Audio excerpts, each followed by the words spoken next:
Bonsoir, merci d'être là si nombreux. Merci à l'Iséniter d'avoir couru jusqu'à nous depuis le Salon du Livre, jusqu'à cette Maison de la Magie, ce qui est plutôt une bonne idée par rapport à Frapper l'épopée, puisque ce livre n'est pas exempt de magie.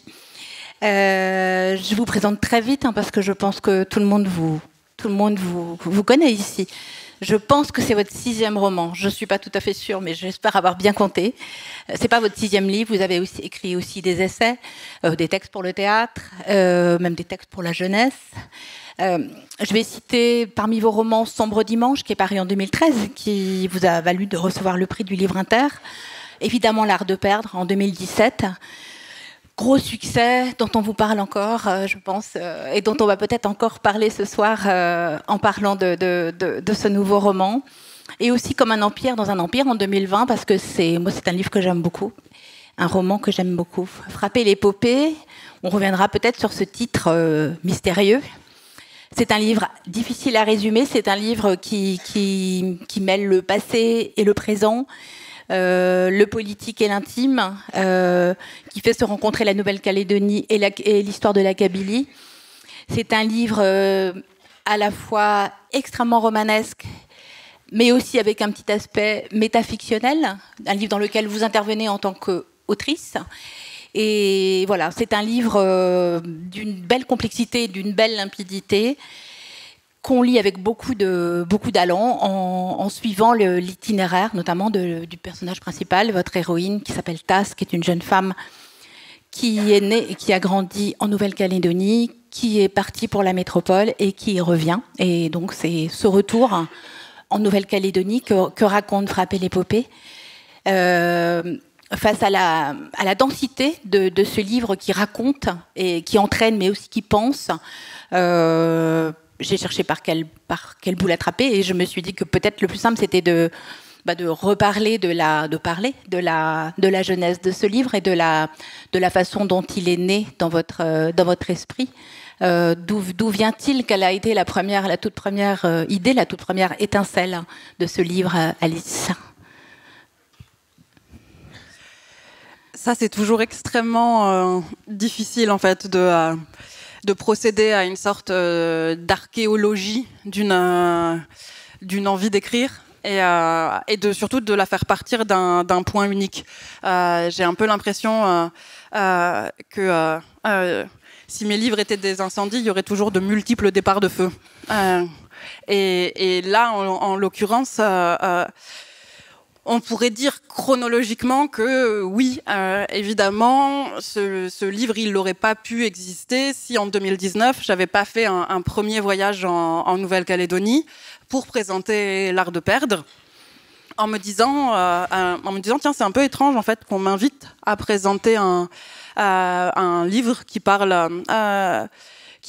beaucoup d'Algérie et puis de l'immigration algérienne en France, dans un territoire qui est situé à 18 000 km, et donc qui ne peut pas du tout avoir la même histoire migratoire, ni évidemment le même rapport méditerranéen qu'il y a entre ces deux pays. Et en fait, en arrivant là-bas, des lecteurs et des lectrices de L'Art de perdre sont venus me voir en me disant vous savez, peut-être qu'on est cousins.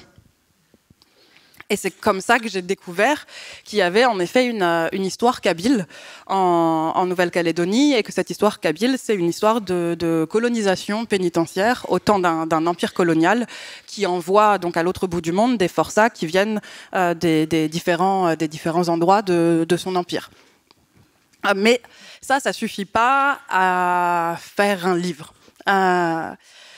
Parce qu'à ce moment-là, je me dis pas, tiens, quelle bonne idée, quelle bonne histoire, quel bon sujet. Non, je rentre chez moi, et puis avec de la documentation sur ce sujet-là, qui m'a notamment donc été confiée par Louis-José Barbançon, qui est un historien du Bagne qui est installé à Nouméa, et avec qui donc j'ai eu la chance d'être invitée dans ce premier salon.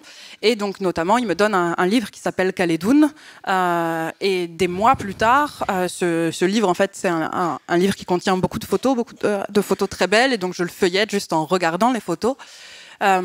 Et des mois plus tard, en fait, je me retrouve en plein premier confinement, et du coup, je commence à faire l'inventaire des livres que j'ai pas lus en entier chez moi, parce qu'il faut bien s'occuper et que les librairies sont fermées.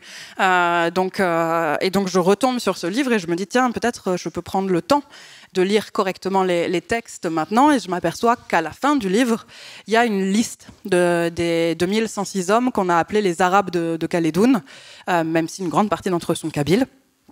Et que du coup, peut-être dans cette liste, peut-être que si les gens qui sont venus me parler en 2019 ont raison, peut-être que je peux trouver des membres de ma famille.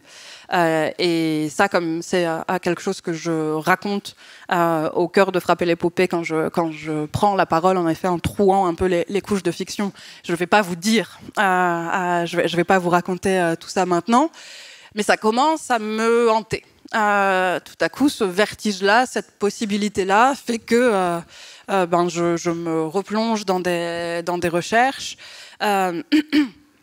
et qu'à un moment donné, voilà, l'archipel m'obsède tellement que je me dis je vais repartir là-bas et probablement je vais écrire parce que ça a toujours été la manière dont je pouvais donner une forme cohérente à mes obsessions et qui me permet ensuite pas forcément de m'en débarrasser, mais en tout cas de leur attribuer une place précise qui ne vient pas manger tout le reste. Et pardon, je pensais que vous alliez continuer. Je peux continuer. Et j'avais l'impression que vous étiez lancée. Je peux faire toute l'histoire. Et donc, fin 2022, après avoir lu pendant plusieurs années, je pars en Nouvelle-Calédonie pour plusieurs mois. J'ai déjà quelques embryons d'histoire, et puis j'ai cette chose qui est à la fois de la forme et du fond, parce que c'est toujours compliqué de faire la séparation entre les deux, à savoir, j'ai ce souvenir à la fois de mon premier voyage en 2019 et puis des choses que j'ai lues et écoutées ensuite, et qui donnent en fait qui tient à la place de la magie sur l'archipel et de croyances qui ne sont pas du tout celles avec lesquelles j'ai grandi, mais qui occupent une place assez, je ne saurais pas comment dire, assez naturelle, assez simple. C'est de la magie, mais sans un côté gothique, sans un côté clic-tit-chaîne et drap qui bouge. Enfin, c'est juste, en fait, les choses sont comme ça. C'est-à-dire, en 2019, on m'a dit, on ne met pas les pieds dans un ruisseau, ça dérange les esprits des ancêtres. Et c'était un fait. On m'avait donné un fait, et tout le monde avait l'air de tomber d'accord, alors que j'étais dans une assemblée dans lesquelles il n'y avait pas de Kanak, alors qu'à la base, c'est une croyance Kanak. Et donc, je me suis dit, OK. Donc, en fait, les différentes communautés qui habitent ce territoire vivent avec ce système de croyances qui change le rapport au territoire. Il y a des endroits avec les esprits des vieux, il y a des endroits où ils ne sont pas. C'est une différente manière de cartographier.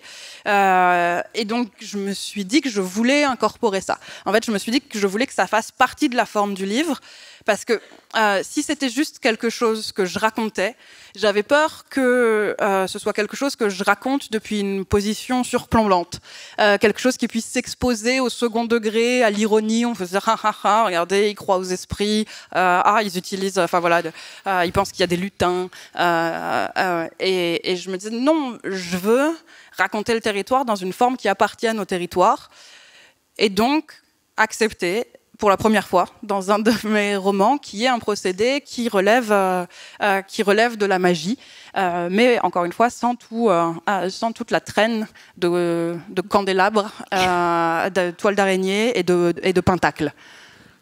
Oui, parce qu'en fait, l'idée de ce roman, elle intervient aussi dans votre parcours d'écrivain, à un moment où vous interrogez sur le roman, sur votre travail, sur qu'est-ce que c'est que le roman aujourd'hui, dans quelles impasses ou dans quels clichés ou dans quelles répétitions il se trouve. Et il y a ce livre que vous avez écrit, Toute une moitié du monde notamment, qui réfléchit beaucoup là-dessus, qui est un essai très, très roboratif, qui pointe ce moment de votre parcours. Et on peut se dire que Frapper l'épopée vient aussi à un moment précis de votre parcours d'écrivain, la volonté d'avoir un regard différent, en tout cas un art romanesque moins européano-centré, on dit ça, un point de vue différent sur l'histoire que vous voulez raconter. Oui, en fait, dans toute une moitié du monde, je parle par exemple d'un essai de Amitav Ghosh qui dit que le roman occidental n'est pas forcément très bien outillé pour raconter la crise climatique. Parce que en fait c'est quelque chose qui se raconte à une échelle temporelle qui est beaucoup plus vaste que celle d'une vie individuelle, et que le roman, la période temporelle attachée au roman, c'est très souvent celle d'une vie. Et que donc quand on commence à étirer comme ça, non seulement sur les générations en contact direct avec le personnage principal, mais quand on commence à se dire, ok, qu'est-ce que c'est raconter sur 1000 ans, par exemple, on ne sait pas vraiment le faire. Et plus ça va, plus moi je me dis que même sur un temps plus court, en fait, raconter quelque chose qui appartient à l'histoire coloniale de la France, ça demande aussi de se faire sur un temps long et sur plusieurs générations. Parce qu'il y a la question de qu'est-ce qu'il y avait avant la colonisation. Et puis il y a la question de qu'est-ce qu'il y a eu, qu'est-ce qu'il y a eu au départ, comment ça a pu évoluer. Donc dans le cas de l'Algérie, c'est raconter une guerre d'indépendance. Mais dans le cas de la Kanak Nouvelle-Calédonie, c'est pas du tout la même chose.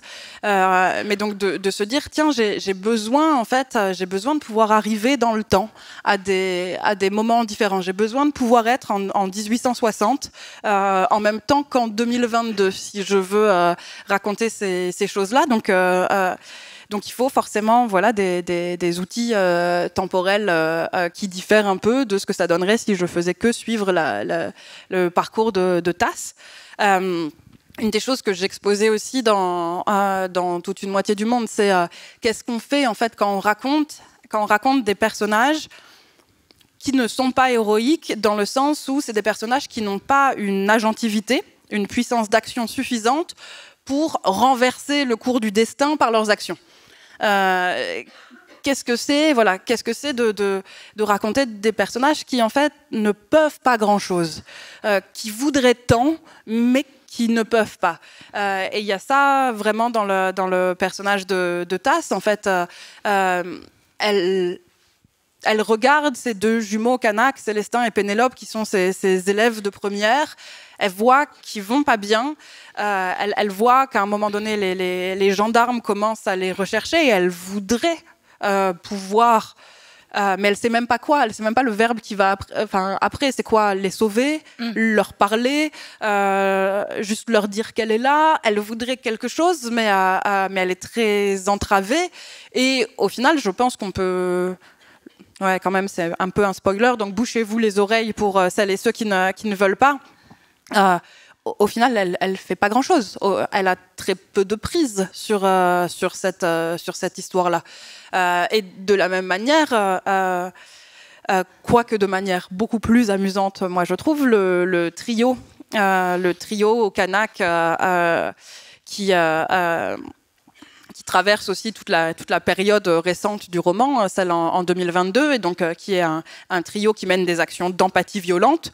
C'est un trio qui a un but assez clair, et le but c'est de faire ressentir aux Blancs ce que peut être une expérience de dépossession, et de venir faire trembler l'évidence d'être chez soi. Mais après, ils mènent toute une série d'actions qui se déclinent un peu, qu'on découvre au fur et à mesure du livre, mais on ne sait pas bien si elles sont efficaces. On ne sait pas exactement ce qu'elles produisent. Du trouble, d'accord. Des moments de colère, oui. Des appels à la police, bien sûr. Mais est-ce que ce tremblement, est-ce que cette expérience empathique pourrait mener à une solution politique globale? C'est loin d'être certain.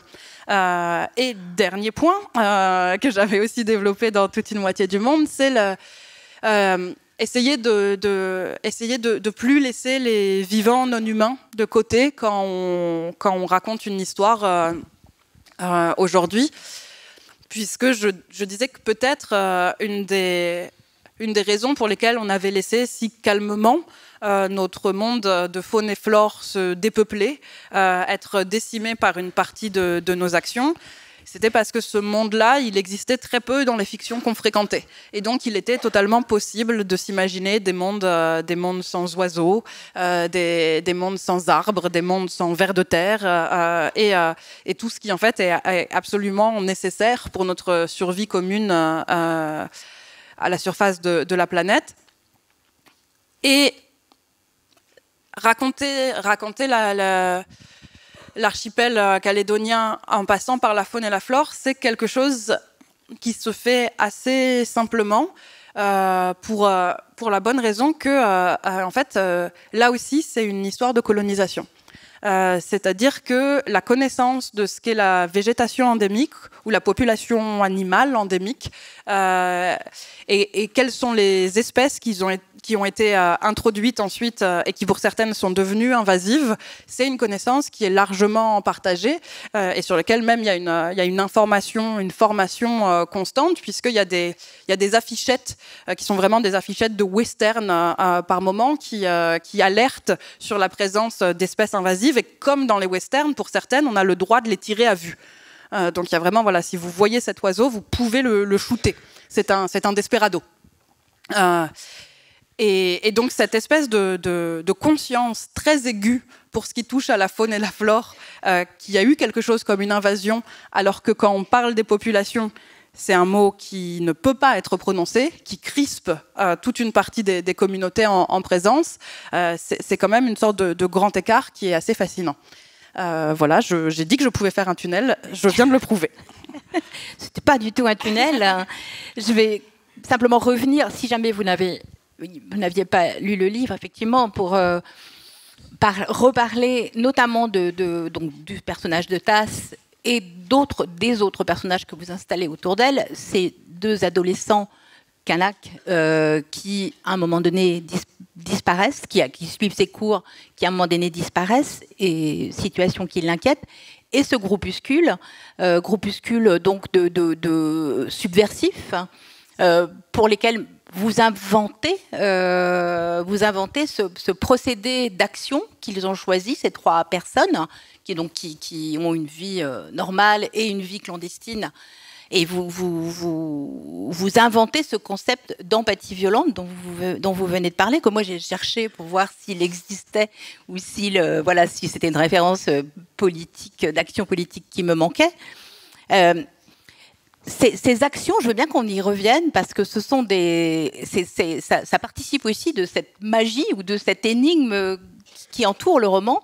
C'est qu'effectivement, au bout d'un moment, on comprend, mais au début, on est un peu perdu par effectivement ces gestes qu'ils font dans le monde, auprès notamment de la population blanche, hein, et par l'impact qu'ils cherchent en fait à avoir sur. Comment vous avez eu cette idée d'inventer ce concept d'action politique que vous nommez empathie violente? Là aussi, ça vient de beaucoup d'endroits à la fois. La première chose, c'était et donc c'était avant le soulèvement de ce printemps, mais où déjà je me disais en fait on entend nous ici parler de la Nouvelle-Calédonie dans les moments de crise. dans les moments de barrage, de destruction de matériel, dans les moments où il y a des morts, et pour UVA, dans les moments où il y a des prises d'otages qui finissent dans des massacres sanglants. Donc en fait, on pourrait, si on se formait une représentation de l'archipel à travers ces moments où ça passe au journal télévisé, avoir une idée très violente de ces terres. Et donc je savais que je voulais raconter autre chose parce que cet archipel, il est autre chose. J'avais aussi, plus j'avançais dans mes recherches, plus je me disais que je voulais rendre hommage aussi à une certaine manière de faire de la politique qui avait pu être celle de Jean-Marie Tjibaou dans les années 80 et qui était pour moi justement le contraire d'une histoire de violence, qui était une histoire de pardon. Une histoire de main tendue. C'est pour ça que la statue de la poignée de main, elle occupe aussi qui est sur la place des Cocotiers, qui est la statue qui célèbre la signature des accords de Matignon. Et elle occupe une place un peu, enfin pas centrale, mais elle occupe une place dans le roman autour de la question de qu'est-ce qu'elle veut dire, cette poignée de main, et à qui est-ce qu'elle coûte, et qu'est-ce qu'elle coûte.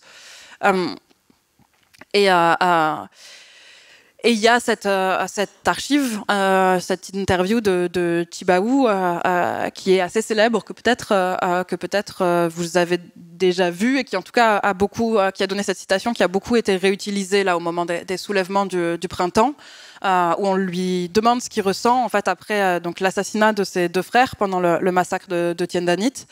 Et les assassins ont été acquittés au nom de la légitime défense préventive, un concept qui a donc été inventé par leur avocat et accepté.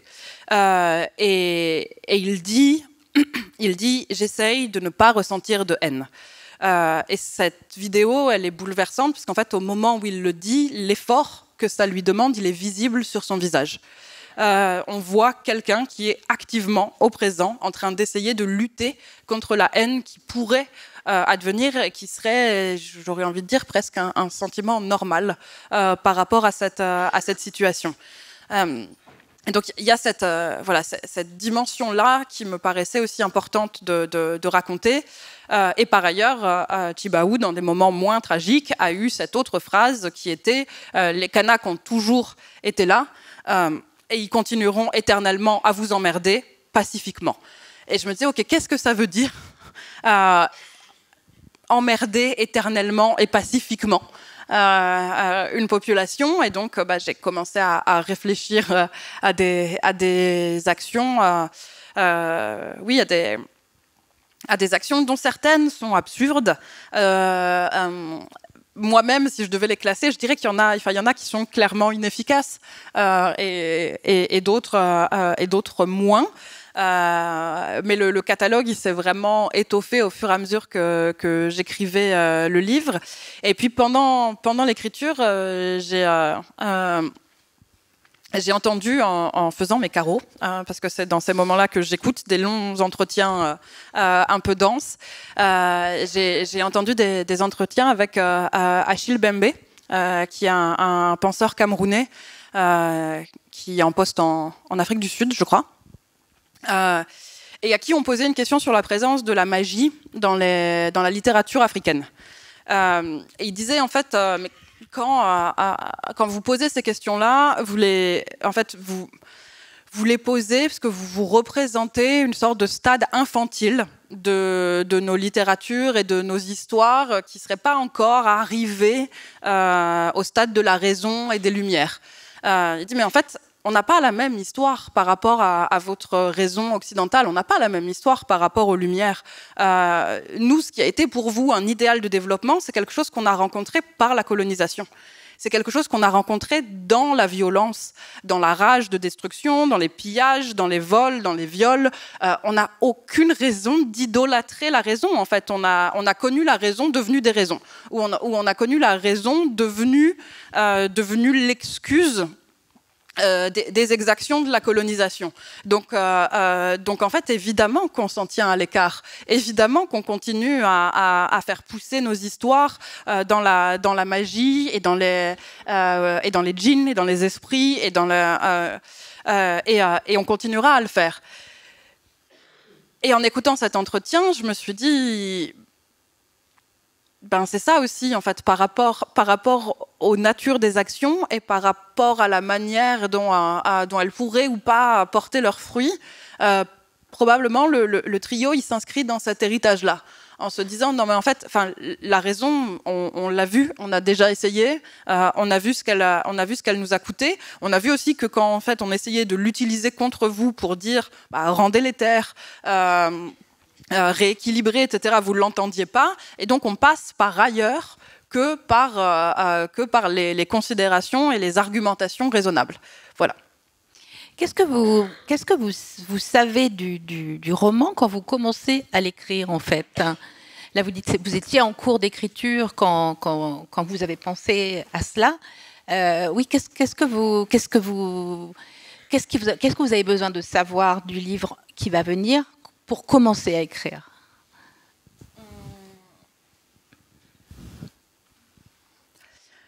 Je sais des choses. J'en ignore une partie aussi.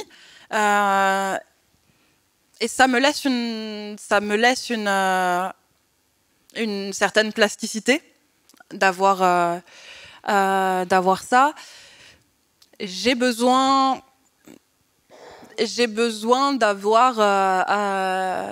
d'avoir le vague fantôme d'une forme et des personnages, mais qui vont changer au fur et à mesure de l'écriture. Et j'ai besoin, moi je suis quelqu'un qui fonctionne vraiment en fait à l'appétit et au désir d'écriture, et donc j'ai besoin d'avoir des choses que j'ai envie d'écrire.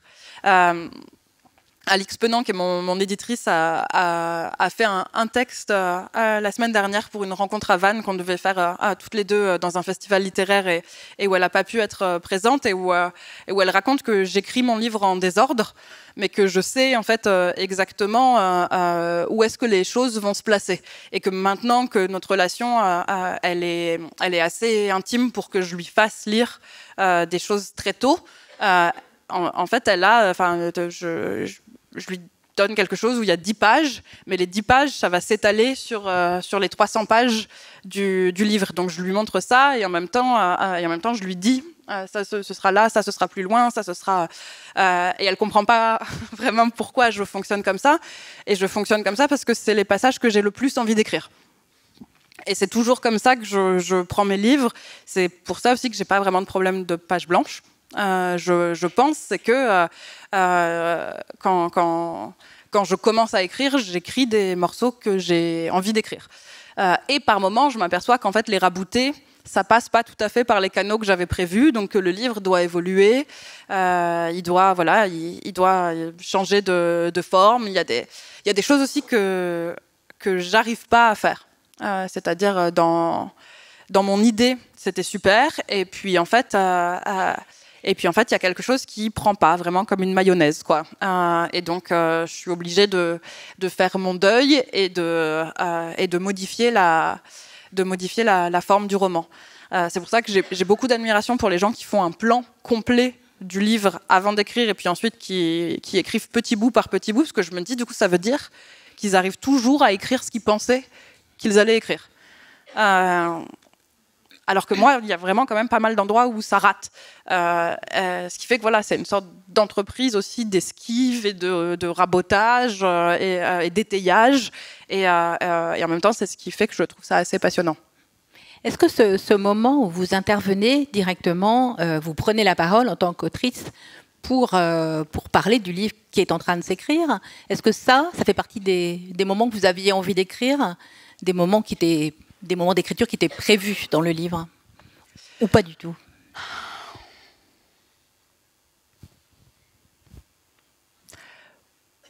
Pas au tout début. Pas au tout début. J'avais prévu que qu'il y ait cette sorte de déchirure au milieu de l'histoire de Tass, au milieu de cette année 2022. Cette traversée magique. Mais je l'avais plus sur la possibilité du coup de faire venir les ancêtres. Et je pense que le fait qu'il y ait une sorte de deuxième traversée des couches de fiction, c'est arrivé après. Parce que j'avais aussi envie de raconter pourquoi moi, je prenais la parole sur cette histoire-là, ce qui m'avait envoyé au bout du monde pour faire des recherches et pour écrire. Et pour parler de cette liste dont je vous ai parlé, de la liste des 2106 noms qui sont à la fin de l'ouvrage Khaledoun.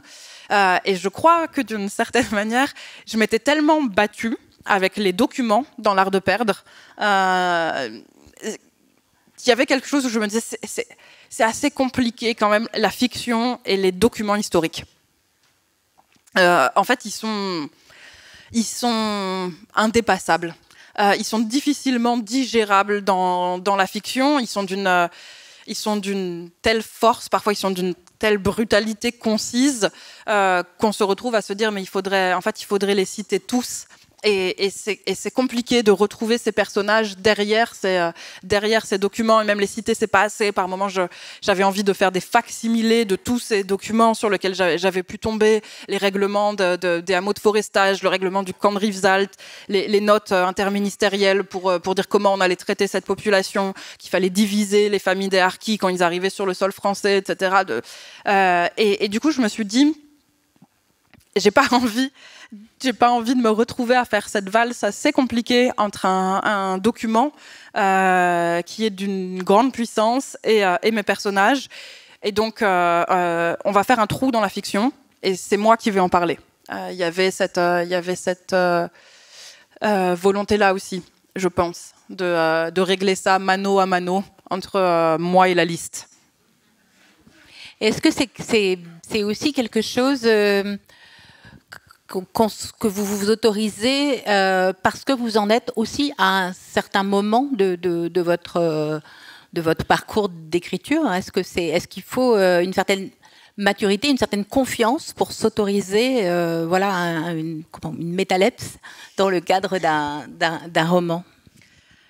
Bon, alors d'abord, comme j'avais parlé pas mal des métalepses dans toute une moitié du monde, et avant ça j'avais parlé des métalepses dans Je suis une fille sans histoire, je me disais que ça commençait à se voir quand même que c'était une obsession que j'avais, et que donc il était grand temps que je fasse une métalepse moi-même.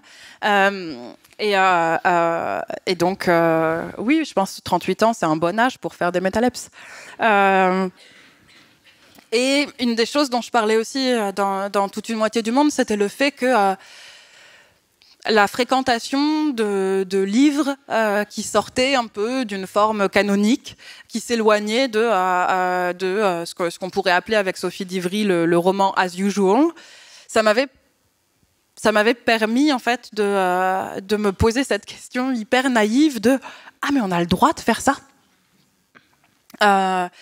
Et que plus j'en rencontrais des œuvres comme ça, plus je me disais en fait on a un peu le droit de tout faire tant qu'on le fait bien.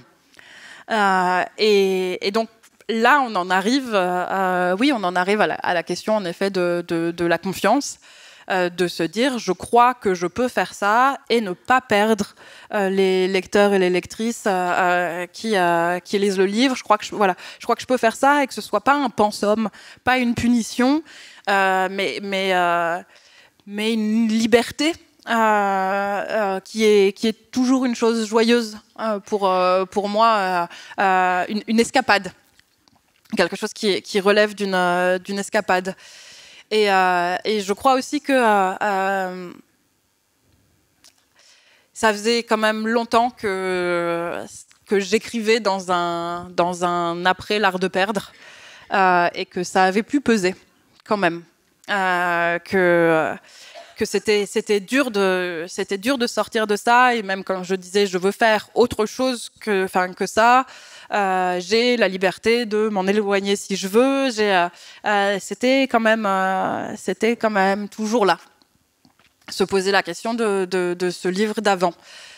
Et du coup, j'ai aussi arrêté de faire des romans pendant quelques années, et j'ai fait plus de la théorie littéraire, j'ai fait plus de théâtre. Et là, j'ai quand même, en écrivant Frapper l'épopée, j'ai retrouvé une joie, mais une joie de mécanicienne aussi, une joie de remettre les doigts dans le cambouis des rouages de comment on fabrique des romans. Je me suis rappelé que c'était quand même la chose qui me rendait la plus joyeuse au monde. Et que voilà, il y a eu une certaine pesanteur du roman d'avant, et de beaucoup de choses et de beaucoup de réflexions qui avaient pu m'en éloigner, mais que quand je la re-rencontrais à nouveau, il n'y avait plus de doute sur le fait que c'était là ma place, et que du coup j'avais à nouveau envie d'essayer plein de choses.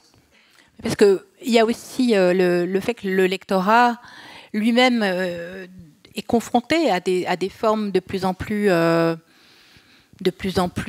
hybrides, de moins en moins académiques. Les lecteurs, je ne sais pas, vous-même comme lectrice, je ne sais pas si vous êtes plutôt une lectrice de romans, ou si vous vous posez la question quand vous prenez un livre pour savoir si c'est une fiction, pas une fiction. Enfin voilà, il y a un appétit qui est moins catégorisé de lecture chez les lecteurs, il me semble. Oui, mais pour moi, la question, elle se pose ailleurs, je crois. C'est comment on peut infléchir la convention, le pacte narratif pendant la lecture. C'est pas la question de est-ce que c'est de la fiction ou est-ce que c'est pas de la fiction, cet ouvrage en général. C'est comment on peut tisser un pacte narratif, qui est une première chose, qui est de dire, par exemple, là nous entrons dans un roman, il se passe aujourd'hui, on accompagne tel personnage, clairement, donc la voix de narration, c'est une narration omnisciente, on connaît. Et après avoir fait une grande partie du livre dans ce code-là, tout à coup de dire, attendez, ce que je vous propose, c'est que là on change. Imaginons que il se passe ceci. Et donc on est déplacé dans une autre temporalité. La voix de la narration, c'est absolument plus la même. Elle a une sorte d'humour sardonique qui se permet de faire des commentaires sur l'histoire coloniale. Et puis quand des personnages reviennent, du coup c'est plus évidemment ceux de la première partie, puisqu'on n'est plus en 2022, et donc ça se raconte différemment. Et puis quand vous vous installez avec ces personnages-là, tout à coup il y a un autre changement qui est: bonjour, en fait, je suis l'autrice et je voudrais moi-même vous raconter quelque chose. Pendant un moment, j'avais cette partie-là, je l'avais appelée cœur fondant du méta. Et Alix m'a dit, tu enlèves ça tout de suite de ton manuscrit, je te laisserai jamais garder ce nom pour cette partie, ça va faire peur à tout le monde, alors que moi je me disais, mais non, c'est vraiment ce que c'est-à-dire c'est un cœur fondant, quoi, comme dans le dessert, le mystère, comme j'allais dire comme dans les choupa choups où il y a un chewing-gum au milieu mais personne n'aime ça, voilà, un cœur fondant, comme vous coupez un moelleux et puis tout à coup c'est autre chose, et ça, ces changements-là de convention au sein d'un livre, ils sont plus rares quand même. Il est question évidemment de la violence coloniale dans Frapper l'épopée. Il est question aussi de la violence patriarcale au sein de la communauté kanak. Vous présentez un tableau sans oublier effectivement cette dimension qui veut qu'une jeune fille, puisque ça la concerne essentiellement ces deux adolescents qui n'ont pas le même statut et qui n'ont pas le même destin. La jeune fille et le jeune garçon, ils sont jumeaux, ils se ressemblent, ils se confondent presque, mais néanmoins, ils n'ont pas la même place dans cette société. Oui, ça par exemple, ce qui arrive à Pénélope, ce qu'on fait subir à Pénélope, c'est quelque chose qui n'était pas présent dans mon premier plan très flou du roman. Mais il se trouve qu'une des choses que j'ai faites pour essayer de décrire ce territoire, ça a aussi été de lire ce territoire. Et ça, en fait, ça m'a été permis par une librairie à Nouméa qui s'appelle Calédo Livre et qui vend uniquement de la littérature océanienne, de la littérature du Pacifique, je pense que c'est le terme. Et donc, en fait, j'ai lu des livres qui appartenaient à une littérature que j'avais jamais rencontrée ici, en fait, que j'avais jamais croisée sur les étals des librairies. J'ai lu des livres calédoniens, évidemment, mais des livres de Polynésie. J'ai lu des livres d'auteurs maoris de Nouvelle-Zélande. Et parmi les livres calédoniens que j'ai lus, il y a ceux de la poétesse et militante politique Dewe Gorodé, qui a été aussi une militante pour les droits des femmes kanak, et qui parle beaucoup des violences sexuelles et pas que sexuelles, beaucoup des violences conjugales aussi que celles-ci subissent. Qui a fait un roman qui est vraiment tellement halluciné que je ne sais pas si j'en recommande vraiment la lecture, qui s'appelle L'Épave, et dans lequel toutes les relations hommes-femmes sont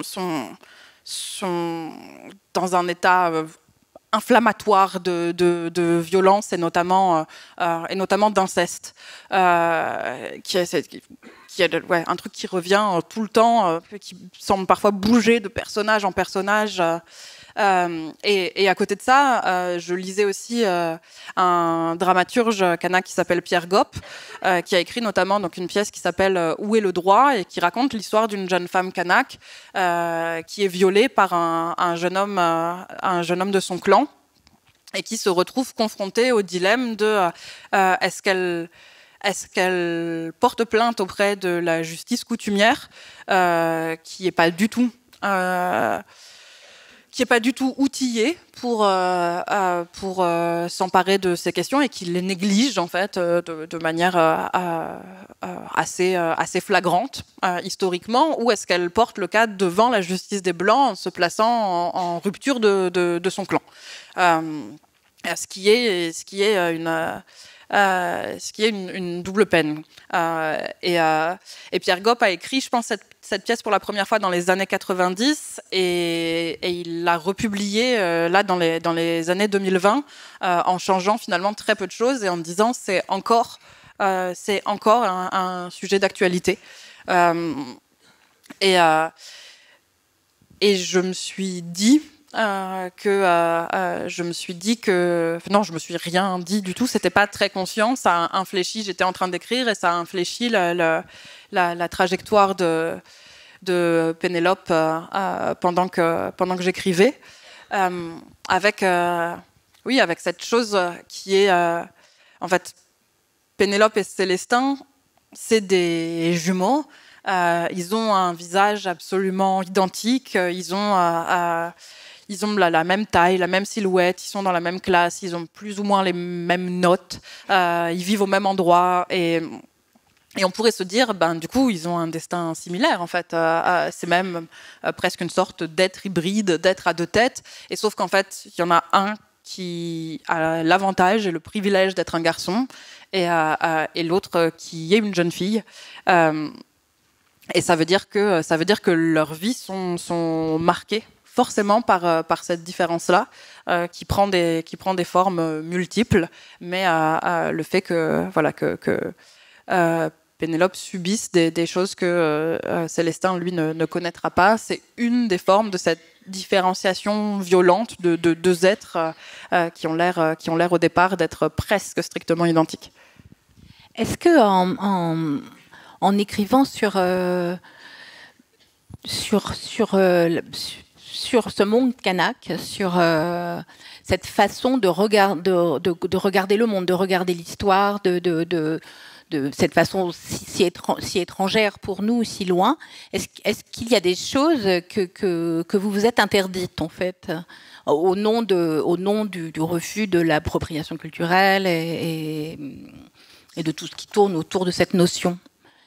Est-ce qu'il y avait des choses qu'il n'était pas possible de faire pour vous? Par exemple, je ne voulais pas écrire en langue. Ça, c'était une interdiction que je me suis posée assez rapidement. Donc, on dit en langue, parce qu'il y a en fait une trentaine de langues kanak sur l'archipel.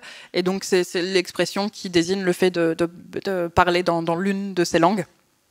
Et en fait, il y a un rapport à la parole dans la culture kanak qui est quelque chose d'une intensité et d'une intimité qui me paraissait pas. Enfin, dans voilà, j'avais pas envie de. J'avais pas envie de faire. Il y a une expression qui revient très souvent dans le livre et qui est se servir comme sur l'étagère. Et ça désigne à la fois, les vols des terres, mais aussi les violences sexuelles, sur le fait que voilà, il y a des hommes qui se servent comme sur l'étagère. Et moi, j'avais pas envie de faire comme si je pouvais me servir dans ces langues, sachant que la parole est considérée assez souvent comme une chose vivante qui appartient en fait à l'histoire et à la généalogie d'un clan. Et du coup, je me disais, je ne vais pas utiliser des mots en langue de la même manière que ça ne me viendrait jamais à l'esprit de photographier quelqu'un sans lui demander son avis et puis de faire figurer sa photo dans un livre. Et pour en fait, si j'avais voulu, parce que je me suis posé la question, si j'avais voulu me sentir autorisée à utiliser des mots en langue, il aurait fallu que j'en fasse la demande. Je pense auprès des représentants des différentes aires langagières que j'aurais pu choisir. Et en fait, c'était quelque chose de possible, mais moi, ça me paraissait après me limiter pour construire ma fiction et me limiter pour écrire. C'est-à-dire, tout à coup, si j'écrivais dans quelque chose que j'avais emprunté, que j'avais été autorisée, mais dans des limites données, pour je sais pas, pour un temps donné, pour un ça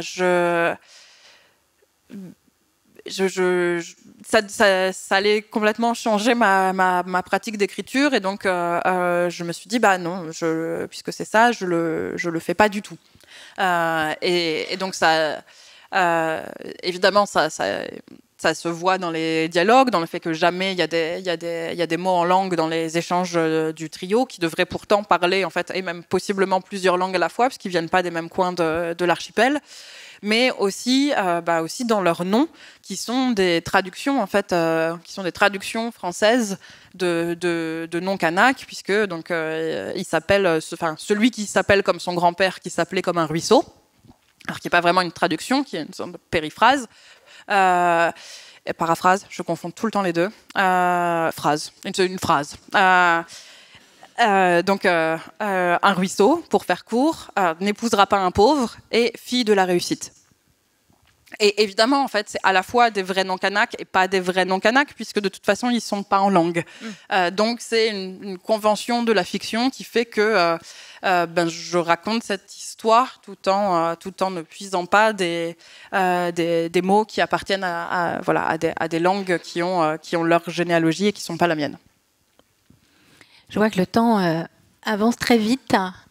Est-ce que, à ce stade de la rencontre, vous voulez prendre la parole, poser une question à Lise Zeniter? Je vois quelques mains.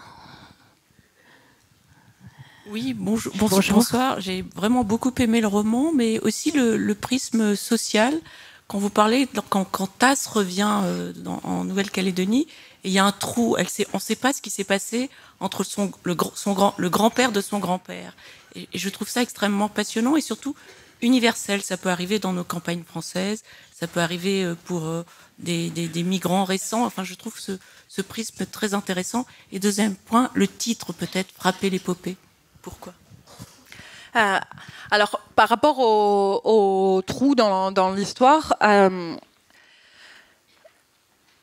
à la fois, c'est quelque chose qui est partagé par beaucoup de familles, et en même temps, la particularité pour beaucoup de familles calédoniennes, c'est que, en fait, si vous n'êtes pas kanak, si vous n'êtes pas le peuple premier, c'est qu'à un moment donné, vos ancêtres sont arrivés sur ce caillou. Et ce caillou, il est au bout du monde.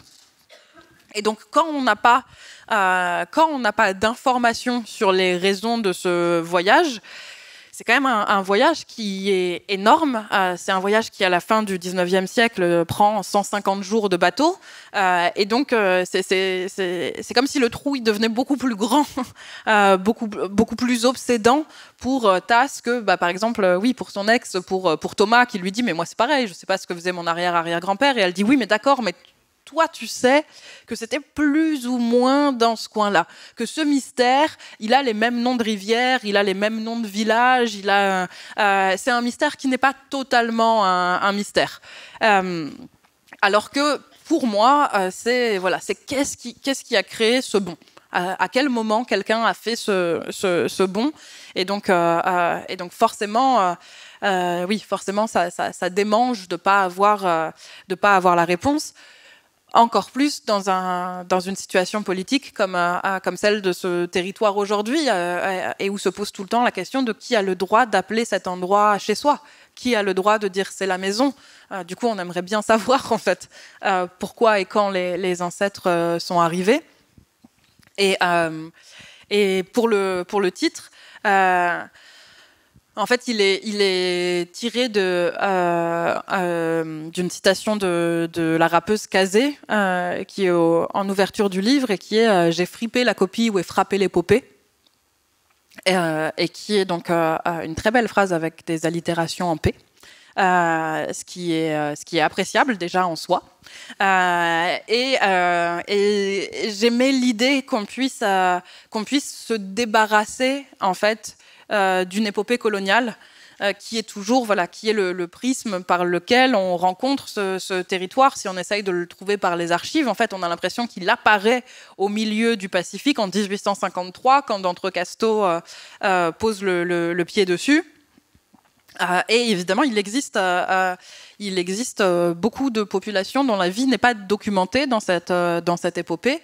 Et pour les Kanaks, en fait, il y a un récit de ce qu'ils sont qui appartient à l'époque, qui est très empreint d'un darwinisme social, et qui est qu'en fait c'est une sorte de race fossile qui est vouée à s'éteindre, puisque l'évolution, en fait, c'est les Occidentaux, c'est les Européens. Et donc, à la limite, c'est une curiosité scientifique.